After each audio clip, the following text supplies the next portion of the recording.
સંસ્કારની જરૂર છે અને સંસ્કાર વગરની ગમે તેટલી સંપત્તિ હશે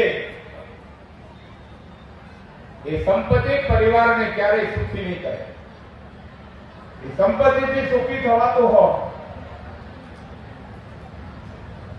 તો રાવણ જેવા પાસે તો સોનાની લંકા હતી, સુખી નહોતા થઈ. પરંતુ આપણે સમાજ તરીકે આજે આવતી પેઢી કેવી રાખવી છે? આપણે નાના નથી. આ સમાજ એવો મોટો છે. ભારતભરમાં 23% પ્રજા છે. We are 23. પીળું પાણી રાખતા હોય ને એને મહેરબાની કરીને બંધ કરી દો.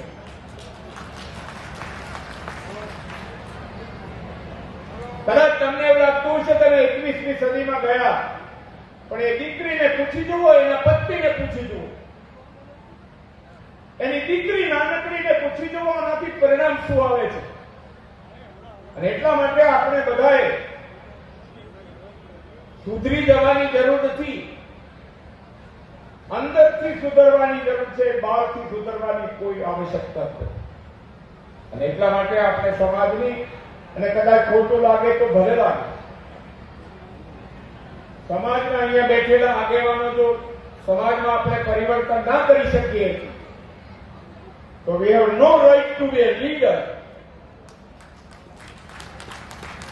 આપણને નેતા કહેવાનો કોઈ અધિકાર નથી.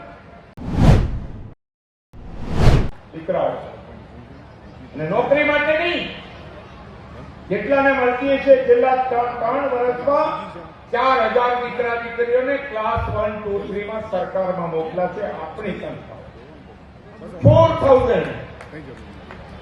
અને આ કરવાની જરૂર છે. જેને નથી નોકરી મળી એને સ્ટાર્ટઅપ, બિઝનેસ એન્ટરપ્રિનર્સ, ધંધો કેમ કરવો, રો મટીરિયલ ક્યાંથી લાવવું, વેપાર ક્યાં કરવો, દુનિયા સાથેનો વેપાર.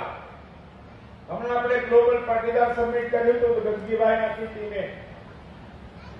2026માં આપણે ફ્લોરિડામાં કરી રહ્યા છીએ. ફ્લોરિડામાં દુનિયાના 60 દેશો આવશે. We would like to be global society. અને એ જો ગ્રોથ એન્જિન બને બાકીના સમાજને ખભા પર લઈને ઉઠાવે એવી તાકાત આજે હિન્દુસ્તાનમાં કોઈ સમાજ પાસે હોય તો એ પાટીદાર સમાજ પાસે. અને એટલા માટે આપણે બધાનું ભલું કરીએ છીએ. આપણે કહીએ છીએ સર્વે સુખીને સંતુ, સર્વે સંતુ નિરામયા. બધા લોકો સુખી થાય. આપણે હાઈસ્કૂલ બનાવીએ છીએ તો ગામની બધા સમાજના લોકો ભણે છે. આપણે હોસ્પિટલ બનાવીએ છીએ તો બધા સમાજના લોકો સેવા લે છે. આ આપણી ઓળખ છે અને એ ઓળખ આપણે ગુમાવવાની નથી. એ આપણી આઈડેન્ટિટી છે. અને આઈડેન્ટિટી આપણને ઈશાવાસ્ય 19 બીજી પંક્તિમાંથી મળી છે. તેન ચક્તેન ભુંજિતઃ. આજે જે કંઈ કરીએ છીએ, સમૂહ લગ્ન તો ક્રાંતિનું માધ્યમ છે ભેગા થવાનું. જમવાના ખાલી મેળાવડા હવે આપણે બધા કરવાનું બંધ કરી દીધું. હવેનો સમય છે અને આપણે સંસ્થાઓ ઊભી કરી રહ્યા છે. હું ધન્યવાદ આપું છું આ બધી સંસ્થાઓને. અમદાવાદમાં, કડીમાં, આખા રાજ્યમાં જે રીતે સમાજ આગળ વધી રહ્યો છે શિક્ષણના આધાર ઉપર, અને આપણે બધા ભાગ્યશાળી છીએ. આપણે બધા ભાગ્યશાળી છીએ કે આપણને એવા સંસ્કારો મળ્યા છે. આવનારી પેઢી જેના ઉપર ભારત માતાની ભાગ્ય ધરોહર આવવાની યુવાન ક્યાં જાય છે? અમે તો સોશિયલ મીડિયાના બધા માધ્યમોથી જોઈ રહ્યા છીએ. ચિંતા ઉપજાવે એવા કેટલાક ચિત્રો યુવા પેઢીમાં આવે છે. અને એના કારણે કદાચ આપણે આકાશમાં ઉડતા હશે. વિજ્ઞાનનો જમાનો છે, પણ ધ્યાન રાખજો સંસ્કારના મૂળિયા જો જમીનમાંથી ઉખડી ગયા, ધરતીના ધાવણમાંથી, તો આકાશમાં ઉડવાનો કોઈ મતલબ નથી.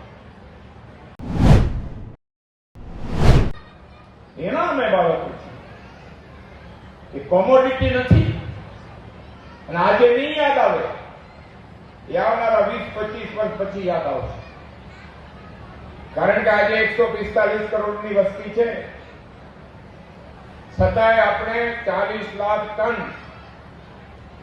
કઠોળ બહારથી લાવવું પડે છે, 80 લાખ મેટ્રિક ટન તેલ લાવવું પડે છે ખાવાનું.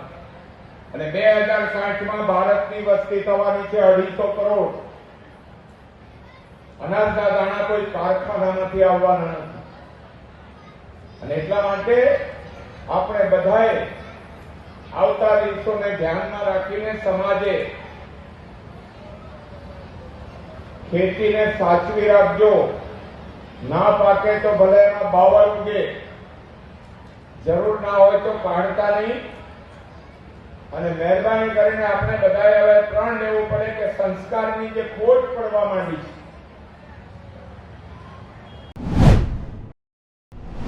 કેવી હશે. હજી તો ડિજિટલ યુગ આવ્યો છે. આવતા દિવસોમાં આર્ટિફિશિયલ ઇન્ટેલિજન્સ એક નવી ટેકનિક આવી રહી છે, આર્ટિફિશિયલ ઇન્ટેલિજન્સ. અને એમાં જો તમે તૈયાર નહીં હો તો નહીં વ્યવસાય કરી શકો, ન ધંધો કરી શકાશે. અને એટલા માટે આપણા સમાજે હવે સમાજની વાડી, સમાજના ભવન બનાવવાનું બંધ કરી દીધું. હવે માત્ર શિક્ષણ માટેના સમય આવ્યો છે અને હરીફાઈનો સમય છે. ડાર્વિનનો ઉત્ક્રાંતિવાદનો સિદ્ધાંત હતો સ્ટ્રગલ ફોર એક્ઝિસ્ટન્સ, અસ્તિત્વનો સંગ્રામ. અને એ વખતે પાટીદાર સમાજે સૌથી વધારે અગર કામ કરવાની આવશ્યકતા છે તો એ શિક્ષણ માટે છે. એટલા માટે આપણે સંસ્કારની જરૂર છે. અને સંસ્કાર વગરની ગમે તેટલી સંપત્તિ હશે, એ સંપત્તિ પરિવારને ક્યારેય સુખી નહીં કરે. એ સંપત્તિથી સુખી થવાતું હોય તો રાવણ જેવા પાસે તો સોનાની લંકા હતી, સુખી નહોતા થઈ. પરંતુ આપણે સમાજ તરીકે આજે આવતી પેઢી કેવી રાખવી છે. આપણે નાના નથી. આ સમાજ એવો મોટો છે. ભારતભરમાં 23% પ્રજા છે. We are 23. અને એટલા માટે ગૌરવ થાય છે આપણી પ્રગતિ જોઈને. ખૂબ ગૌરવ થાય છે. આખા વિશ્વમાં આપણે પથરાયેલા છે. And we are proud of it. કે આખા વિશ્વમાં the glory of Patidar is there. પણ આપણે ગુજરાતમાં ગામડામાં રહેલો આપણો સમાજ, એને બેઠો કરવાનો આપણે સંકલ્પ કર્યો. શહેરોમાં યુનિવર્સિટી, કોલેજ, અને આપણે ઘણું બધું સરદાર ધામ વગેરે આપણે બનાવી રહ્યા છે ને. આપણો સંકલ્પ છે કે આવતા 5 વર્ષમાં 10,000 દીકરીઓને, 25,000 દીકરાઓને આપણે રાખીશું. અને દીકરીઓનો એક પણ પૈસો, ચાહે ઉમિયા પરિવાર હોય, ઉમિયા ધામ હોય, ઉમિયા કેમ્પસ હોય કે સરદાર ધામ હોય કે કેવા પટેલ સમાજની સંસ્થા હોય, દીકરીઓનો એક પણ પૈસો લેવામાં નહીં આવે. એને રાખીશું. મારી આપ સૌને વિનંતી છે કે હવેનો સમય આવ્યો છે, આપણે બધા શિક્ષણ માટે સમર્પિત થઈએ. અને વિદ્યા એવી વસ્તુ છે, ન ચોર હાર્યમ ન રાજ હાર્યમ. એને ચોરે ના ચોરી જાય, રાજા ના લઈ જાય. ન ભાતૃભાજ્યમ ન ભાર ભૂતા. બહુ ડિગ્રી હોય તો વજન લાગે, ભાઈઓ ભાગ પડાવે. ન ભાતૃભાજ્યમ ન ભાર ભૂતા. વેલે કૃતે વર્ધત એવ નિત્યમ. જેમ વાપરીએ તેમ મજા કરે. એટલે કહ્યું છે વિદ્યાધનમ સર્વધનમ પ્રધાનમ. અને એ વિદ્યાનું ધન જે સમાજ પાસે આવતા સમયમાં હશે, જેની પાસે નોલેજ હશે, ટેકનોલોજી હશે, જેની પાસે ફ્યુચર પ્લાનિંગ હશે, એ સમાજ, એ યુવા પેઢી ખૂબ આગળ વધશે. આજે જે કઈ નવદંપતિ પરિવારમાંથી દીકરા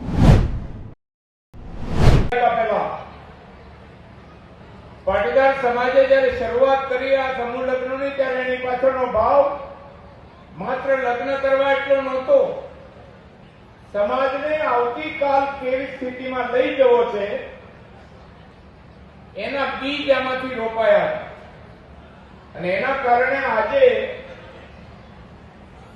ગુજરાતમાં અને સમગ્ર દેશમાં અને દુનિયામાં જે આબરૂ આપણને મળી છે એ આપણા સંસ્કારના કારણે મળી છે. આપણા બાપ દાદાઓએ યુનિવર્સિટી નહોતી જોઈ, કોલેજો નહોતી જોઈ, પણ એમણે આપણને જે સંસ્કાર આપ્યા, એમના જે સંસ્કાર છે, ભલે કોલેજ, યુનિવર્સિટી કે કેમ પાઠશાળામાં, મહાશાળામાં ગયા નહોતા, પરંતુ એમણે આપણને સંસ્કાર આપ્યા અને સંસ્કારના કારણે આજે સમાજ આગળ છે. અને એટલા માટે ગૌરવ થાય છે આપણી પ્રગતિ જોઈને, ખૂબ ગૌરવ થાય છે. આખા વિશ્વમાં આપણે પથરાયેલા છે and we are proud of it. કે આખા વિશ્વમાં the glory of Patidar is there. પણ આપણે ગુજરાતમાં ગામડામાં રહેલો આપણો સમાજ, એને બેઠો કરવાનો આપણે સંકલ્પ કર્યો. શહેરોમાં યુનિવર્સિટી, કોલેજ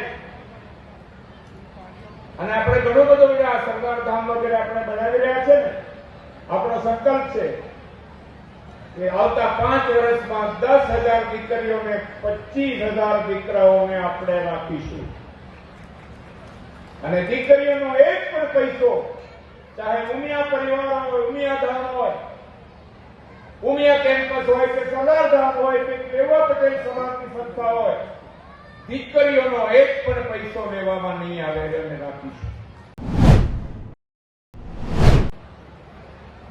જે રીતે બદલાવ કરવો પડશે એની પણ સમાજે ચિંતા કરવાની આવશ્યકતા છે. હવે ગામડામાં ખેતી ઉપર નિર્ભર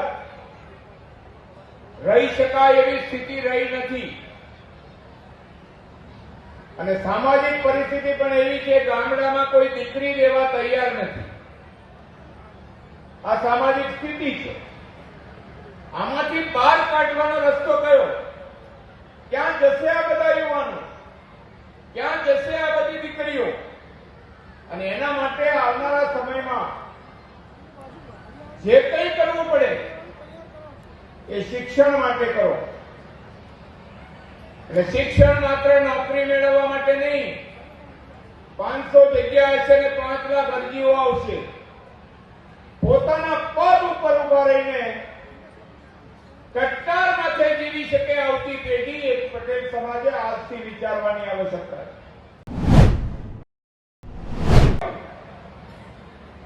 આપણે ત્યાં ઈશાવાસ્ય ઉપનિષદમાં એક પંક્તિ છે, ઈશાવાસ્યમ ઇદમ સર્વમ યત્કિંચિત તેન ત્યક્તેન ભુંજિનઃ. ત્યાગ કરીને ભોગવવાના કારણે અપાદાન આવે છે. અને દાતા સાચા અર્થમાં કોઈ પણ દાન, આપણે અહીંયા કન્યાનું દાન એમના માતા પિતા આપી રહ્યા છે. આ આપણી સંસ્કૃતિ છે. અને આપણે પણ સંસ્કાર, આપણા નીતિનભાઈ કહ્યું કે સંસ્કાર અને સંસ્કૃતિ આ લગ્ન ખાલી જમણવાર માટે નથી કર્યા.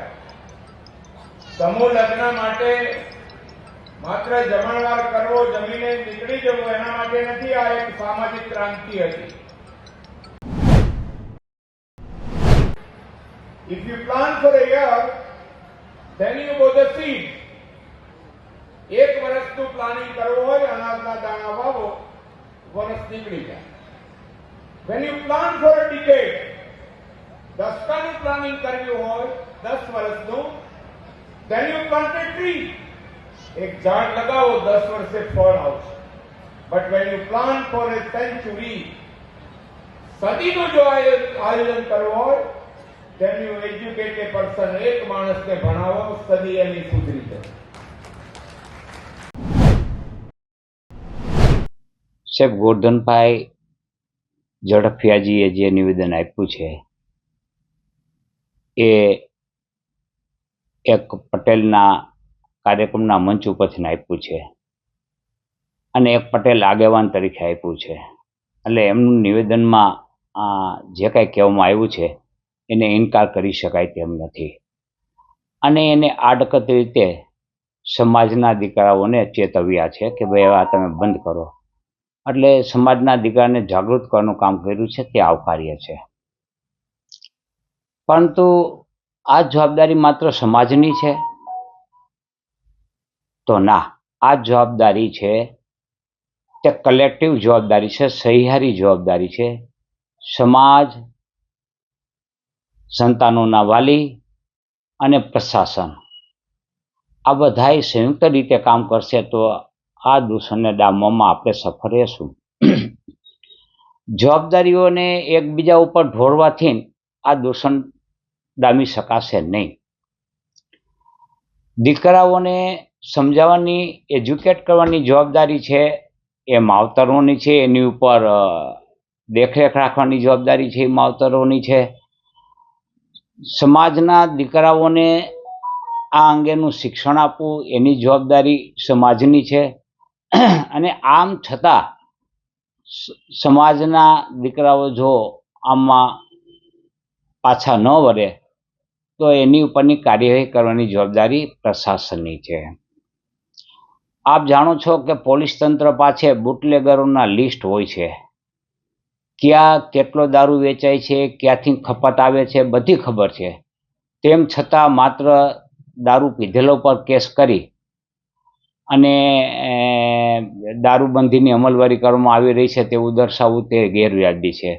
કેસ થવો જોઈએ બુટલેગરો ઉપર, કેસ થવો જોઈએ જ્યાંથી દારૂ આવે છે તે નાકાઓ ઉપરના અધિકારીઓ ઉપર. એને બદલે દારૂ પીનારા ઉપર કેસ કરી અને સંતોષ માનવામાં આવે છે તે અપૂરતું છે. એના માટે સરકારે હવે, પોલીસ તંત્રએ જાગૃત અવસ્થામાં અને કડક પગલાઓ લઈ અને આ બધી ડામવા માટે આગળ આવવું જોઈશે. ગોરધનભાઈ જે વાત કરી કે જે સમાજમાં જે દૂષણ ફેલાઈ રહ્યું છે તેને દૂર કરવા માટે આરોગ્યની બાબત હોય કે ત્યાં પૈસા વાપરવાનો નહીં, પણ મોજ શોખ પાછળ પૈસા ઓછા વાપરો, ખરેખર તમારી દ્રષ્ટિ કેટલું વ્યાજબી નિવેદન છે? એ વાત સાથે ફાજુલ ખર્ચાઓ ન હોવા જોઈએ એ વાત સાથે ચોક્કસ સંમત છે. આ અગાઉ મેં પણ ટ્વીટ કરેલું કે અત્યારે કરોડો રૂપિયાના ખર્ચે લગ્ન થઈ રહ્યા છે. તે બધા સમાજના બધા વર્ગ માટે, તમામ સમાજ માટે બરાબર ન કહેવાય. કારણ કે મધ્યમ વર્ગીય સમાજ છે તેની પાછળ એમને પણ ખર્ચા કરવા પડતા હોય છે. એટલે સીમિત માત્રામાં ખર્ચા કરે કોઈ વાંધો નથી. પ્રસંગ છે, પોતાનો પ્રસંગ છે, હરખ હોય, આનંદ હોય, એ આનંદને અભિવ્યક્ત કરવા માટે જે કાંઈ ખર્ચા કરવા પડે એમાં કચાશ પણ ન રાખવી જોઈએ. પરંતુ દેખાદેખીના ખર્ચાઓથી દૂર રહેવું જોઈએ એટલું સૂચન છે. ખર્ચા ન કરવા બાબતનું કોઈ સૂચન હોઈ શકે નહીં.